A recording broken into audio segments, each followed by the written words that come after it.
ठीक।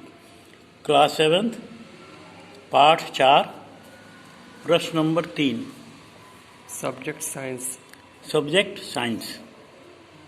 सही कथन पर सही तथा गलत कथन पर गलत का निशान लगाइए। क फल को चाकू से काटने पर चाकू तथा फल के बीच पारस्परिक क्रिया होती है, सत्य है।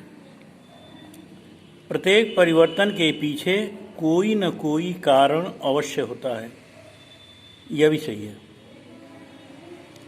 गौ चावल का पकना भौतिक परिवर्तन है। पके हुए चावल को पुनः प्रारंभिक अवस्था में हम नहीं प्राप्त कर सकते हैं, अतः यह भौतिक परिवर्तन न, अतः यह रासायनिक क्या लिखा है, चावल का पकना भौतिक परिवर्तन सत्य है। घ मोमबत्ती का जलना भौतिक परिवर्तन है, यह भी सत्य है। कागज का जलना रासायनिक परिवर्तन है, सत्य है। निम्नलिखित प्रक्रमों के अंतर्गत होने वाले परिवर्तनों को भौतिक अथवा रासायनिक परिवर्तन के रूप में वर्गीकृत कीजिए। कोयले को जलाना रासायनिक परिवर्तन।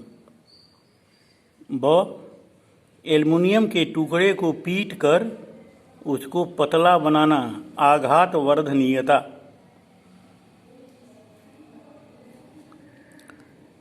भोजन का ये क्या पूछ रहा है यहाँ,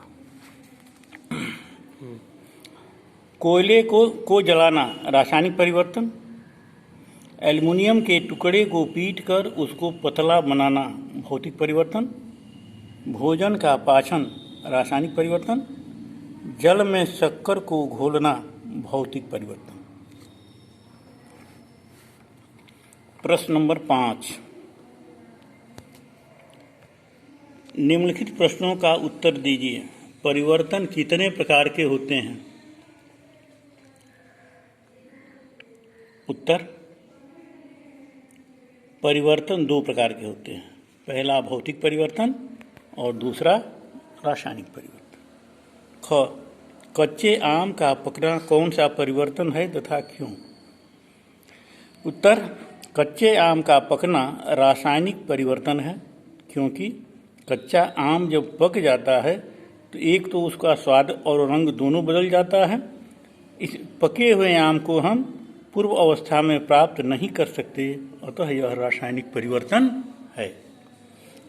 भौतिक तथा रासायनिक परिवर्तन के अंतर को उदाहरण सहित लिखिए।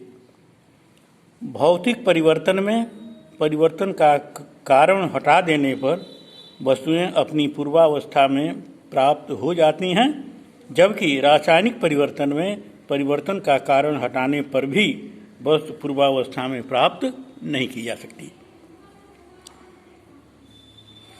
घ ऊष्मा अवशोषित होने वाले 2 परिवर्तन लिखिए।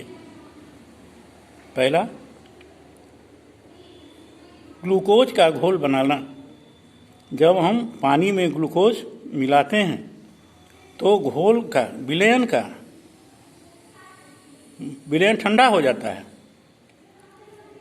इससे सिद्ध होता है कि ग्लूकोज का मतलब भी घोल बनने में ऊष्मा अवशोषित होती है। और दूसरा है सल्फर और आयरन को जब हम गर्म करते हैं तो आयरन सल्फाइड बनता है, यहाँ पर भी ऊष्मा अवशोषित होती है। इसके बाद चलते हैं हम क्रिस्टलीकरण से आप क्या समझते हैं? फिटकरी से क्रिस्टल कैसे बनाएंगे? जब फिटकरी के घोल को हम ठंडा करते हैं तो धीरे धीरे इसमें दाने के रूप में छोटे बड़े दाने निकल आते हैं। इस तरह के दाने के रूप में परिवर्तन की क्रिया जो है क्रिस्टलीकरण कहते हैं, और इसे छानकर हम अलग कर सकते हैं।